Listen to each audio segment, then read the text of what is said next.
Our final presentation is Fiduciary Responsibilities and the Local Government Budget Act. In this session, the fiduciary responsibilities of public officials will be explained in general. In addition, the mandates of the Local Government Budget Act will be detailed. Ms. Jenifer Schaye is the General Counsel for the Louisiana Legislative Auditor's Office. In her capacity, she advises on public law issues and laws relating to fiscal matters, ethics issues, and all public laws which impact political subdivisions and the audits of political subdivisions on the local and state level.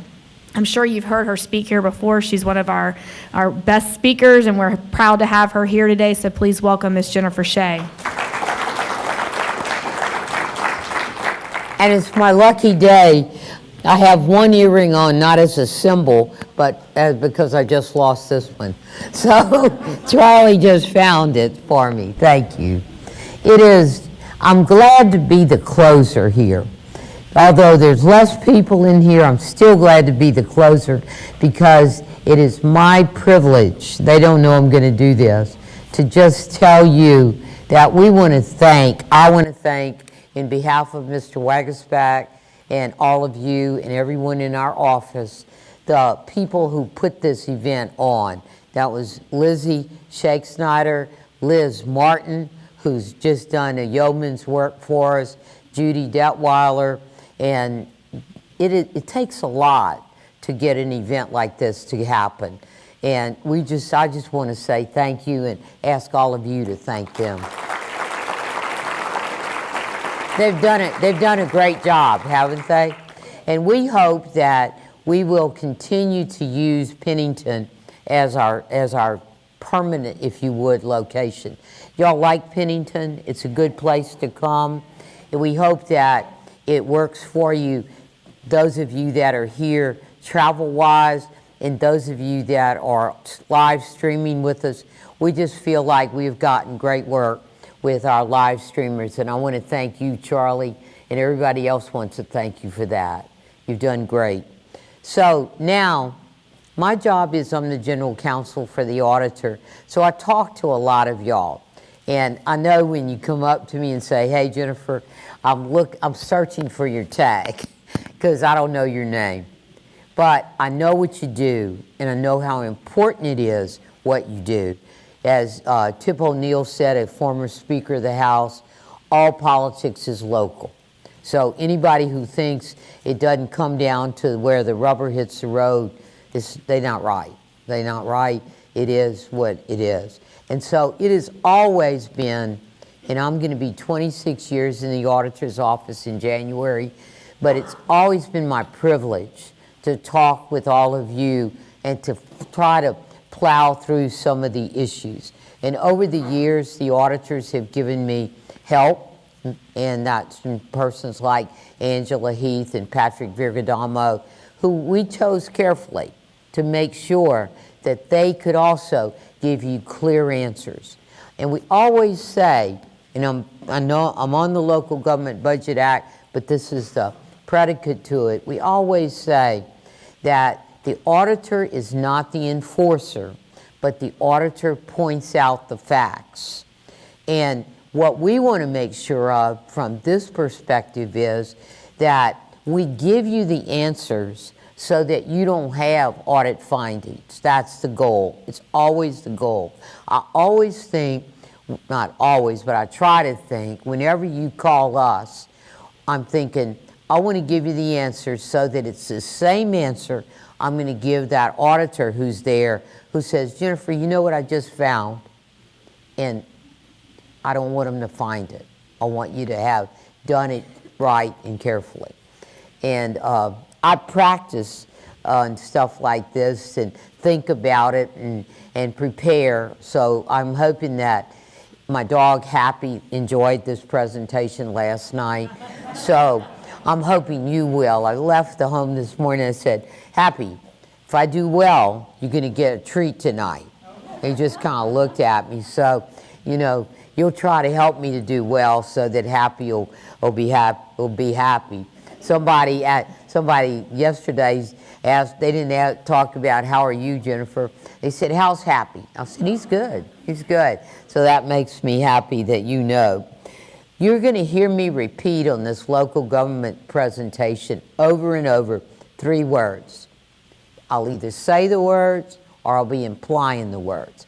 And that is, to do this job correctly, you have to listen, you have to be transparent, and you have to be accountable. If you're keeping up with what's been happening in a large economic unit of our state, the city of New Orleans, they were denied a $125 million revenue anticipation note because the legislature first wanted to make sure with the auditor that everybody's listening, everybody's transparent, and everybody's accountable. And so that's that on Wednesday there's going to be a new bond commission meeting, and you may want to tune in on that. It's on the internet, because what's going to happen there is they're going to ask those questions. Are you going to listen? Are you going to be transparent? Are you going to be accountable? And I think the people of New Orleans will be satisfied because their leaders have been working very hard with the auditor and the leaders of the legislature. Everything that you do and I do is, and this isn't just words, it's of the people, by the people, for the people. If you can remember that, especially when you're dealing with money, it's of the people, by the people, for the people. That's it. It is not our money. It's not, that is my earring. But when I go back to the office this afternoon, that is not my desk. It's the one I used. It's not my computer. I am holding, as a fiduciary, as you are, the public assets. And so it's like you got to remember that when you see a contentious person in your office, or a nice person, or a bully, I am a fiduciary for that. And so that's where we're running for now. And I like this. Some of y'all have seen this, me talk about Ella Brennan, and I just had the pleasure of going to Commanders recently.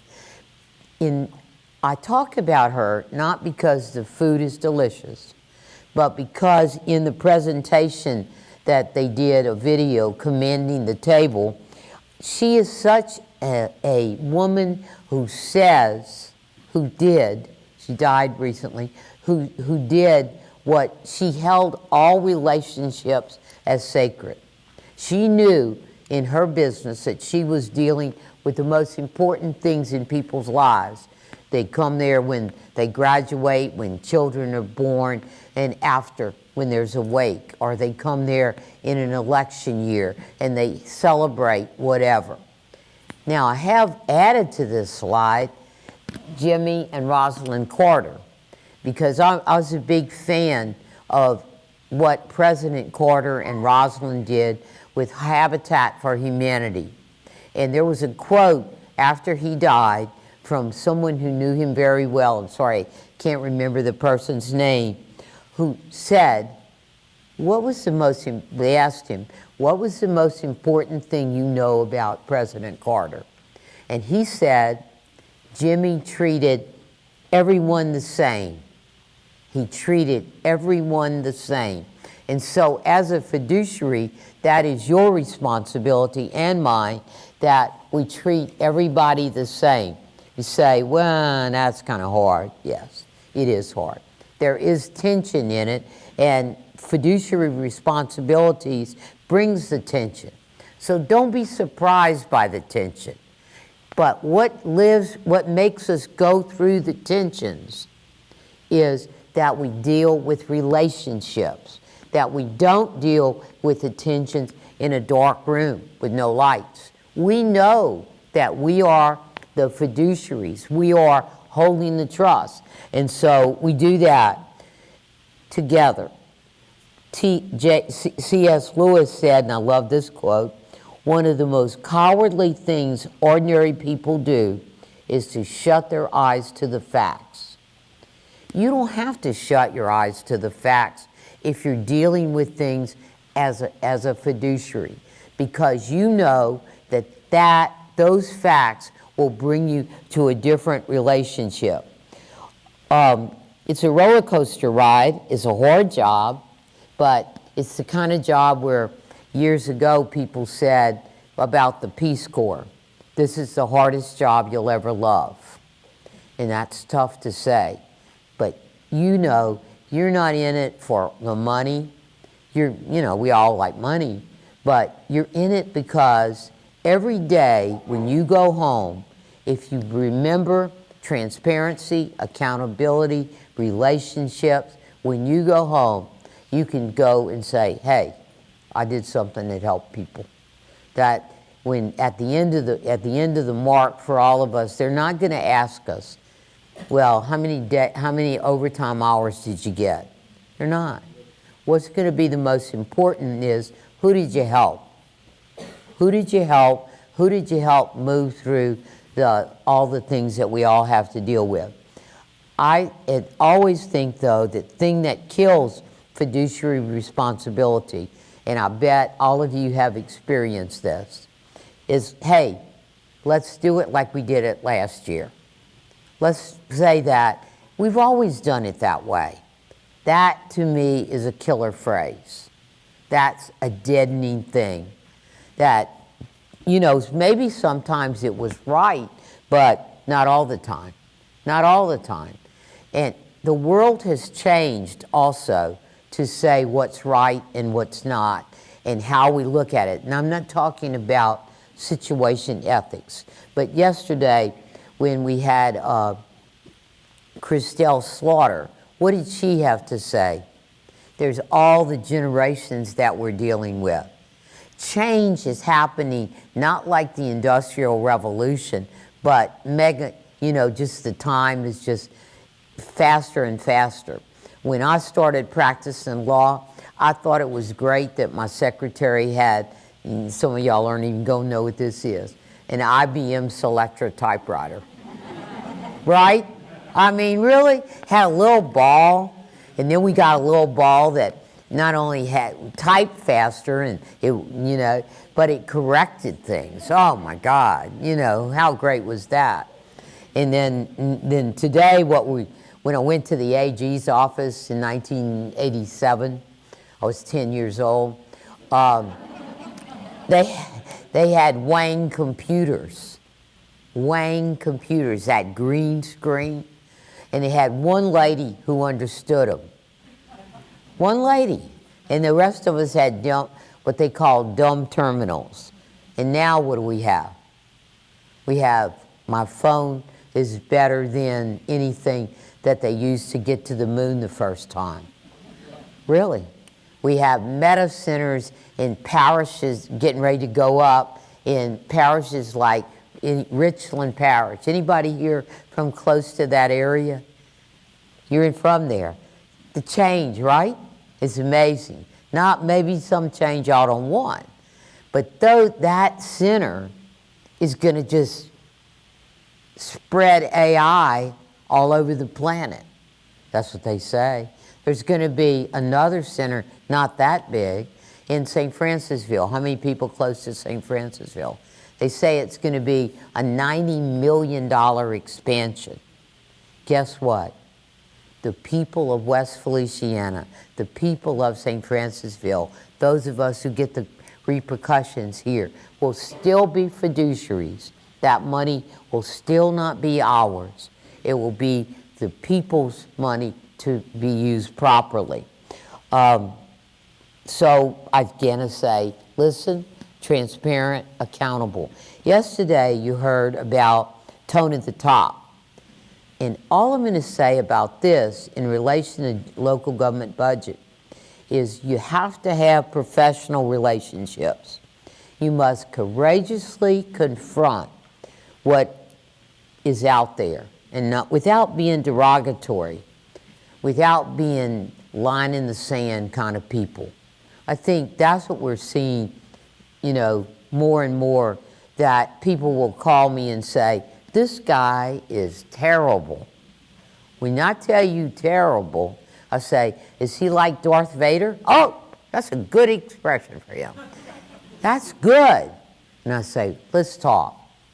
Because if you consider that person to be Darth Vader, he's not going to consider you to be St. Christopher or Santa Claus. Y'all too far apart, and you're never going to get a budget. You're never going to move your town, your city, your parish forward. You have to go together. You have to get rid of the line in the sand. And that's really what we look at with the tone at the top, that we're people who are not giving up. When compromise and coming to consensus is not giving up, you know what it is? It's figuring out a better answer. An answer I didn't think of, an answer you didn't think of, something that's better. And that moves us to the fact that it always has to be a team effort. You know, I love, everybody knows I love LSU. Somebody, believe it or not, gave me a pumpkin recently. It was purple and gold. She said, it wasn't hard for me to figure out what to give you. I knew you'd like a purple and gold pumpkin. I thought, nobody else would, you know, especially right now. Everybody's thinking, no, I'm not going to wear red. I'm going to tell you that, though. I'm not wearing red on Saturday. Nothing like that. Nothing. I mean, they may go down, but, you know, it's a team. It's a team sport. I hope they leave everything on the field. I hope you and I, in local government budget acts and all our public service, have the courage to leave everything on the field. That we don't give up. We keep trying, and that's why we work together. And it's not a win, a W, and an L that we're working for, but rather that we have the better relationships for the most part. I would say that when we look at relationships, we're moving over the line. If you tend to look at relationships, you're moving over the line. You're looking at what can be better for my entity. And that's a whole lot different than if you ever have worked in the private sector. In the private sector, what's the big deal? Bottom line. Bottom line. You know, I had a friend who called me recently, texted me, who said that for no reason at all, he thought, he was terminated from his business, from the business he was in. Good job. But when we looked at it, bottom line, family company, another person coming in, how do you divide the pie? So that's different than what you and I do. We put in real stuff that's going to challenge us, that we're going to question, and we're going to respect each other. And to do the budget, now we're at the point you say, I wanted to just talk to you about that fiduciary responsibility, because I think that's the foundation of the Local Government Budget Act. If you call me and ask me about budget, I'm going to be looking and asking you about what are your relationships, and that generally is what holds it up. That's generally why you can't get a budget, because people have drawn lines in the sand. They don't want to do something different than they've ever done it, and they're not willing to put out the effort to keep trying. Now, I'm going to tell you as I say that, before I start on the whole issues of the Local Government Budget Act, is that sometimes it's just impossible. I'm not Pollyanna. You know, I'm not a Disney character. I really know sometimes it's impossible. And then those times you have to just work, you know, keep working, but it's coming to an end at some point. Mr. Wagaspat called me recently and said, he's my boss, so I'm gonna answer that call real quick. And I did, and he said, I don't know what this problem is, but this person, who was an important person, asked that you call this mayor, because he's having a terrible problem with the budget in his town. And I thought, oh, God. All right. So I called the mayor, and they told me that he was at the hospital, his wife was sick, so I didn't think he'd call me back. But he called me back. He said, we got a break. I wanted to call you. I said, oh, well, I'm calling you, just what I said to y'all, that Mr. Wagasbeck said you need some help with your town. He said, oh, I do. I said, what can I do to help you? He said, can you unelect the 4 council people? No, I can't do that. And then he asked me if he could put another person on the line, and I said, sure. So he called me back with another person on the line. You know who that person was? And I'm not making fun. It was his minister. Because the guy took it so serious, his job as mayor, that he was just trying to work through it. And we worked through some issues, but he just has a hard time. There's somebody on the council that has drawn a line in the sand. That's what I thought. And I just kept giving him advice how to blur that line. But it is what it is. When we deal with the budget, what I want to talk about, the elements, the practice, the determination of the consequences of non-compliance. But here's the word that I want you to write down if you haven't. This is a word. Appropriation. Unless the monies of the town are appropriated, or the parish, or the political entities board, are appropriated by the board, or the alderman, council, whatever you want to call it, that legislative body. Until that is done, no monies can be spent. I don't care how much money they have in the bank. I don't care what kind of great budget it is. It can't happen without the legislative body. And you say, that's tough, isn't it? Well, the budget begins with a blank page. You ever had, like when we were in school and we had, in those days, we didn't have AI. We still have a blank page and we start to write the term paper, the essay. It's a blank page. Well, think of the preparation of the budget as a blank page. What you're looking at first, even as you know it's got to go to that appropriation part, what you're looking at first is, what are the needs of this entity? What are the needs? And what are the obstacles? What are the challenges? How am I going to figure out how much revenue I have and how much expenditures do I think? And, there used to be that commercial, about you like picante, paste picante. And paste picante, is made in San Antonio. And they had a commercial. Where's that picante made? New York City? No, they don't know. Well, a budget in your town, in your parish, in your entity, school board, wherever you are, your budget depends upon the revenues and expenditures.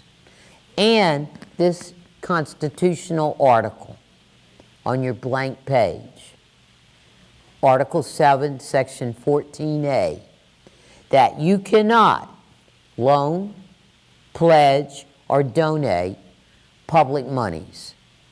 Loan, pledge, or donate, encumber public monies. You say, why is that important? Because you're a fiduciary.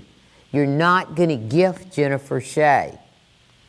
I think some of the things Patrick said that have changed in the ethics law, I'm not sure they go with this.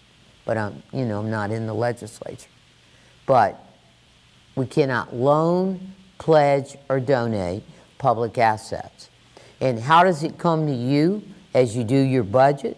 Is that you're trying to remember that so that budget items are done for the public good, for the public welfare, not for a single person. And in the midst of the budget, as you're working through it, then, somebody calls and says, this lady has cancer. Can the town give money for her food?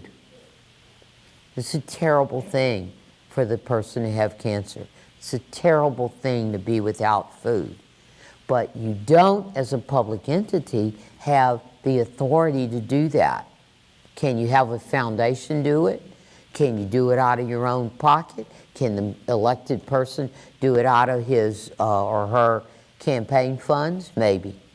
But the public good of the town or the entity is to move that entity forward. So the basic concept is I'm budget planning for this town. Now let's go to budget planning. Well, let me tell you, budget planning is not a spontaneous event. You might be thinking about it, but it's not going to happen like poof. It's going to take you sitting down. Who's the primary person in budget planning? It's the head of the entity. Could be the mayor, could be the executive director, could be the school board president. That's the main person in budget planning. That person, let me take mayor, okay, has the responsibility to put together that blank page, put stuff on that blank page first, revenues and expenditures. The mayor, the head of the agency, puts that together, puts that plan down, can do it in conjunction with a budget committee, can do it in conjunction with, I don't know, besides a budget committee, you can discuss it with the whole council. But the mayor has the obligation to get that together and to put it, here's what we get in, here's what we're gonna spend, here are our goals and objectives for my town for this year. Doesn't matter whether it's a village or whether it's the city of New Orleans. The Honorable Helena Moreno, who's gonna be the new mayor of the city of New Orleans, she's gonna have to put together a budget for their next year's term, as the mayor of Jackson is, who's sitting here with us. Everybody is gonna have that obligation who happens to be the head. Now, when they put the budget together, well, what happens next? How many of y'all have a budget that's more than $500,000? Most of y'all, right? That's the time we're in, most of y'all. Well, if you have a budget that's $500,000 or more, what you're gonna do now is you're gonna subject that budget to a public hearing. And you say, whoa, what is it now I'm doing? Well, you're gonna publish that there's gonna be a public hearing on this budget that I created. It's in my office for everybody to come and look at, but it's got the goals and objectives and a budget message. Doesn't have to be long and fancy. It's what is real for your place. That's what it is. And the budget then, prepared budget, becomes a legal document. It's not the budget yet, because it hadn't been appropriated, but you have a hearing on it, and in that legal document, you have a plan, accounting for the revenues, accounting for the expenditures, and it's a financial plan. Well, people come to the hearing, and at the hearing, there's objections to it. Or people say, if you're lucky, well, pretty good budget, pretty good. Even single elected officials have that. Sheriffs have to do that. So here's your budget. It's been subjected. If you're a Larson Act town, then that budget can be amended, not very much, just a little, reasonable amendments before it's passed. If you're not a Larson Act town, if you're like a school board, like East Baton Rouge Parish, you can keep amending until you can pass it.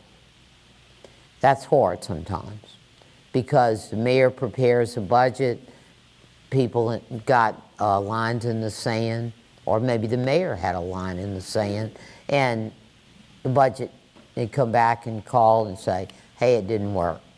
What do? You have to go back to the drawing board. You have to have another public hearing. The public hearing has to get posted. That public hearing has to be posted that says, we got the budget ready, it's in the office, you all can come and look at it, and we're going to have a meeting about it. And you give the date and time of the meeting.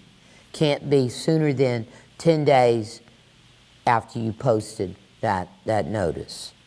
Post it in your official journal. But here's something I want you to remember about that budget. Another word to write down, if you could.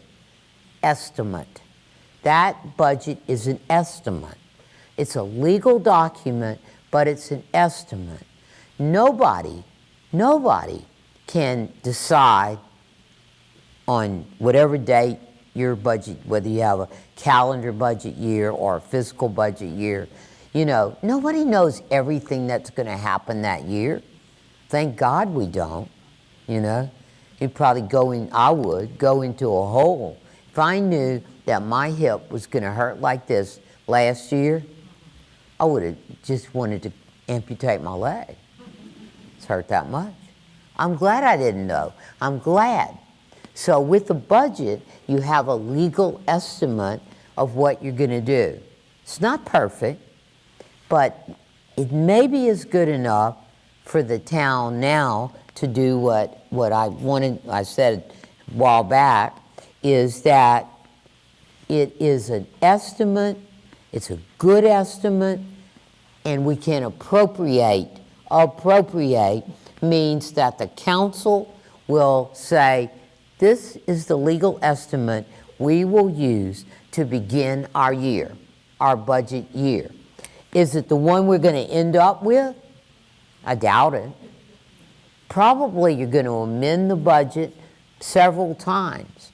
And somebody said, I think it was Barry who said this morning, it's very important that you have people coming to you every month, if you're on the council, giving you reconciliations, bank reconciliations. It's not like we used to do them, remember, all paper. It's pretty easy to do them now. Not always in my personal one do I like the reconciliation, but I know how to do it. So that legal estimate becomes how you're working through the goals and objectives that you have for the town. That legal estimate is making sure that you're not violating the Constitution and doing something that's only benefiting one person, or that you're loaning money that's only you shouldn't loan because it's public money. So here's where we go and we look at it carefully.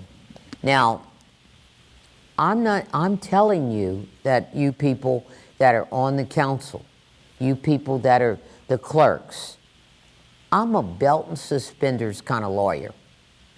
I try to look at everything I can so that we give the fullest answers that we can give. And so I understand. So on the budget, you be a belt and suspenders kind of person. You look at it closely, but don't be an obstructionist, because what's going to happen is that's how you start.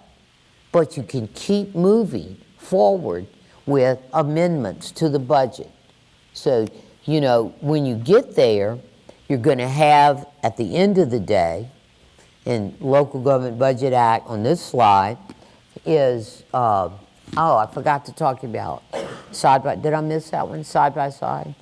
What you have is, as you're doing the budget, well, before you get to side by side, the one before that, that's great, that you have the big picture.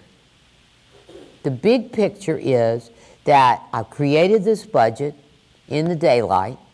I kept in mind that unlike my budget that Happy and I have at my house, revenues have to equal expenditures. Revenues have to equal expenditures. I have to have a fund balance. So I'm looking at everything is equal. I've done this. I've had my public hearing. The council has appropriated the money for it. St. Nicholas and Darth Vader, they stepped aside. And people who could find consensus and compromise have prevailed. So hopefully that's where you are. Now, then we have, they required in the law, I wanted to make sure I pointed this out, is you have to do, they attached to the budget, which is attached to your ordinance, should be a side-by-side comparison of what was the budget last year, how did you amend last year's budget, and where are you right now. Then, here's my new budget that I think I'm going to have. And the people and the council who are appropriating have that to look at. Okay? So, we're going through it. Public participation in the budget process is at that hearing. It's also at the public meeting. Do not count the public out, okay? If you count the public out, you're going to have problems. Say, but I got this dude, he talks constantly.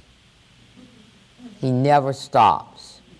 You can have proper rules. We didn't talk today, sometimes we do, on open meetings. You have rules on it. You have 2 minutes, 3 minutes, you know, you can have them talk on one section of the budget or another, but you don't count them out. You can't count them out.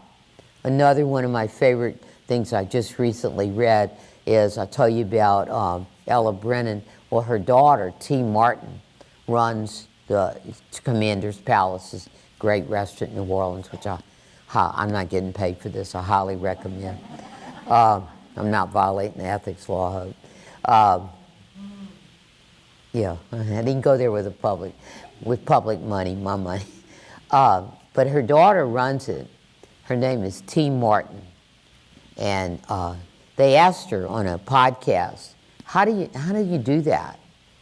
The kitchen is so organized. And she said, for all the women here, I think it's because the kitchen has always been run by women. That's why it's so organized. No offense, man.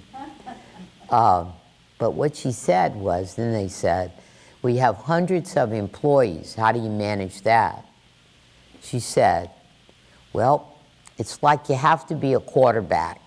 You have to be going back and forth and making sure everybody knows their role. But you also have to be, and I love this, the chief cheerleader. You have to support them. They have to know that you are there for them and that you respect them. I think that's very important for us who do public service. We have to be servant leaders.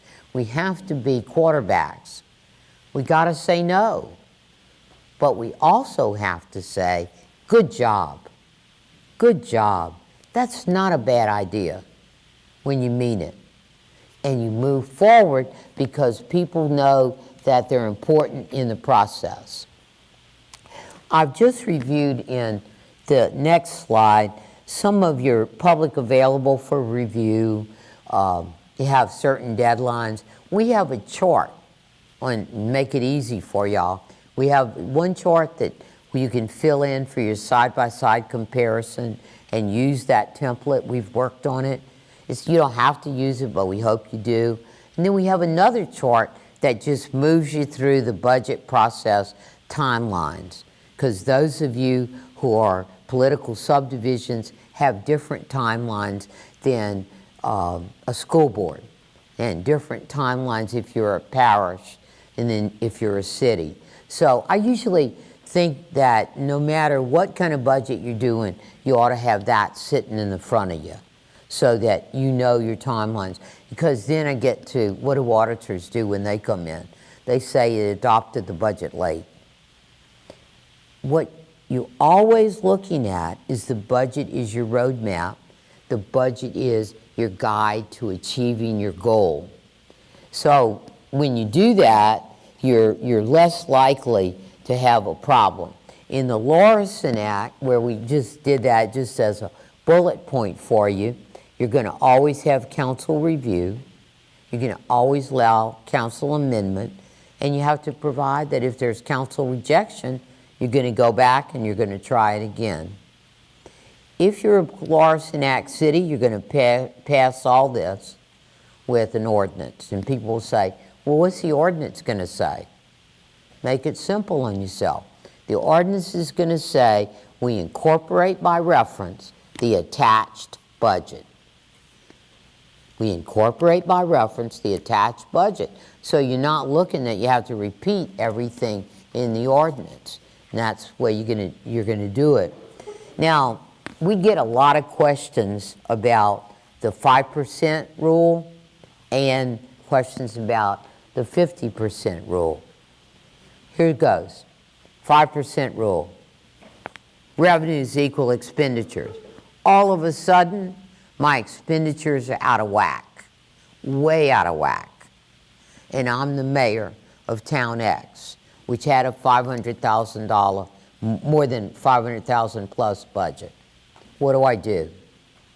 You are going to send a letter, Mr. Mayor, Ms. Mayor. You're going to send a letter to all of the council people, telling them about it. Transparent, accountable. You're going to tell them that's what happened to you. And what are they going to do? Hopefully, you're going to amend the budget. You can't live with that budget with that 5% problem. You could, but it's going to cause you a problem in the end. So you're going to let everybody know by letter. You're going to put that notice in your agenda, and you're going to have a public hearing on it. Hopefully, you're going to be able to amend your budget and get it back in line. Now, what about the 50% rule? Anybody here have experienced the 50% problem? 50% problem is we couldn't pass a budget. Darth Vader and St. Nicholas, they couldn't get together. So now what? What budget do we have? Because it's still the public's money.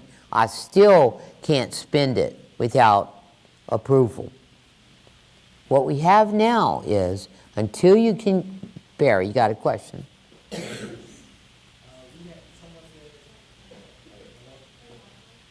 You don't have your mic on, I don't think.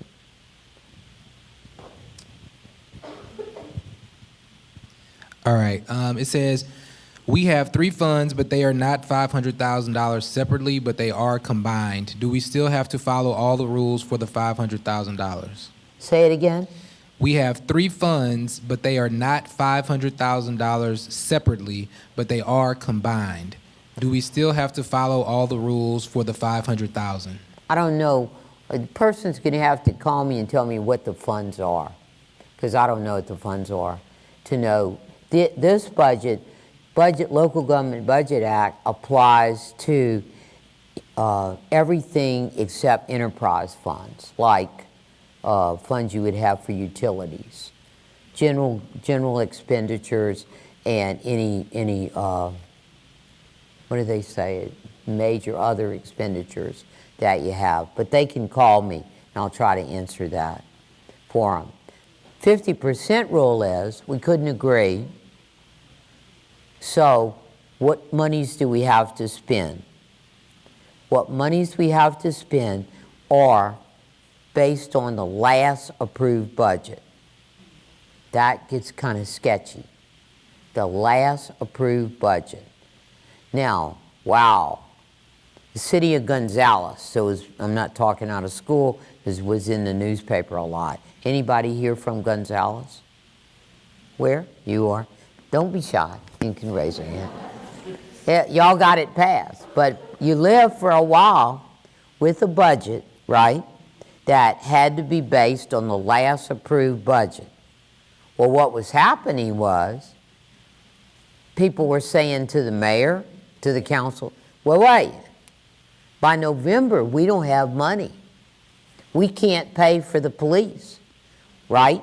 We can't pay for the garbage pickup. We can't keep doing public works. So finally, their budget was supposed to be done by July 1. I think it got done about a month ago. Is that right?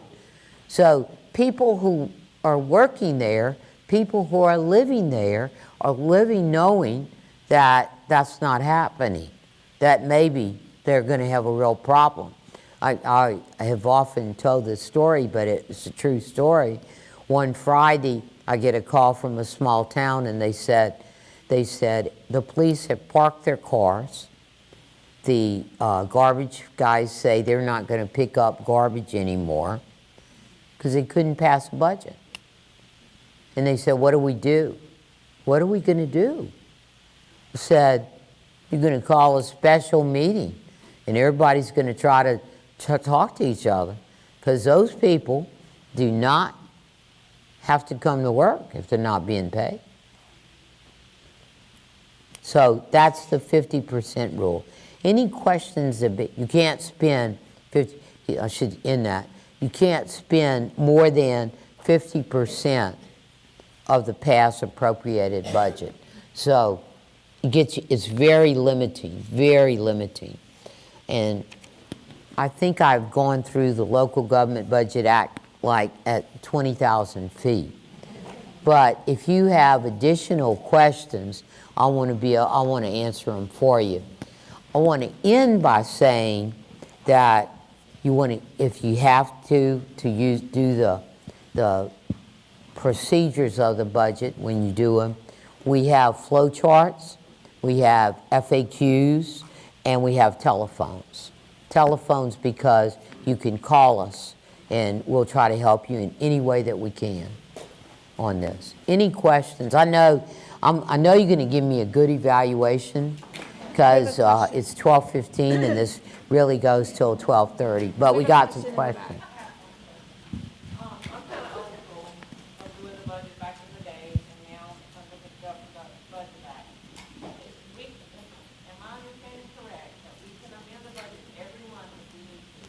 Yes. Yes. You do not have to have a public hearing. You only have to have the public hearing once. You can amend the budget, provided you did, and I'm sure you would, your agenda and say, in your agenda, you're going to amend the budget. No, just have to do it at the public meeting. It's a good thing to amend the budget as things happen. That the public hearing first time has to happen for the 500,000 or more budget. But after that, you just amend the budget at the hearing, at the ordinary public meeting. Don't have to have a public hearing. The question for all of y'all in internet is, when you want to amend the budget during the year, do you have to have a public hearing? Answer, no, you have to do it at a public meeting. Barry? So we have 3 internet questions. The first is the budget message required as part of the budget? Is the budget message required? Absolutely required. And the budget message, I answer that question a lot, can be a couple of sentences or a paragraph that states in words, not in numbers, the goals and objectives of that place. Okay. The next question is, what happens if someone spends well over the approved budget and the council chooses not to amend it? Well, that usually happens with the police chief. I'm right? I hope I don't get a ticket when I leave here soon. And I say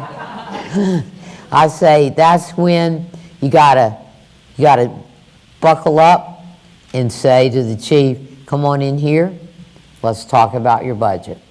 When the chief gets his budget, elected police chief, he has authority on that budget. But if he spends it all on the super duper police car, the council is not obligated to give him more money. Now, I'm making fun, but police chiefs, we need public safety, obviously. There has to be conversation. And the last question is there a limit to the dollar amount of change orders that can be approved on a contract? Yeah, change orders can't, there's not a dollar amount limit, but if you get more than 10% on a particular item or $10,000, then you have to record that with the clerk of court. If the aggregate number is 20%, you have to report that. Now, what's behind that question is, and I'm not doing public bid right now, but what's behind that question, I think, is when you have a capital project, you have to stay within the limits of that project, not go build a building over here and call that an amendment to the project. It's a separate thing. Lady in the back, way in the back. Two questions. The first one is talking about that. In order to lower the bids, to get the bids to come in, can they take things out like light poles and things like that they know that they're going to need and do a change order on the back end? A change order before the bid is accepted? After the bids, they intentionally leave out light poles and light fixtures that they know they're going to need when the time they approve the bid comes in low enough. And they're going to do a change order later to add that stuff because they knew they have to have it, but they didn't include it. I think that's illegal. I think it all should be in the bid. I think, you know, that's deceiving because the guy that didn't get the bid is going to say, well, if I'd have known you were going to do all that, my number would have been different. Economies of scale. The second thing, can you touch base on like the enterprise funds and about why it's different from the regular budget? Why are enterprise funds different? From the regular Because budget. the legislature said it. It's simple. I think towns should still have a budget. Oh, yeah, we always recommend a budget for enterprise funds, but you don't have to follow the Local Government Budget Act, but you should have a budget. You should be, that's how a lot of water systems and sewer systems and have gone to, you know, to very dire states because there's been no budget. And my question's going to kind of include some other stuff that we talked about today.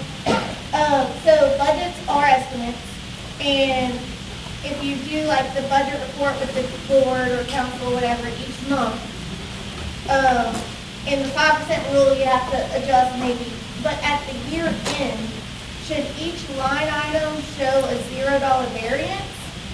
Okay, so you don't balance it like that. The question is about the 5%. The 5% is the total expenditures, the total revenue. The actual words of the law is when the 5% of revenues exceed what you thought the revenues were going to be. The Jenifer Schaye rule, belt and suspenders, is when I see it getting out of kilter, revenue, like when we had like ARP money and stuff like that, hurricane money from FEMA, I think the budget should be amended because that's the true picture of what you have to spend. Okay, so at year end though, it should show, budget versus actual should show a variance since the budget is an estimate, correct? It can show a variance, but it should show revenues equal expenditures. Okay. Thank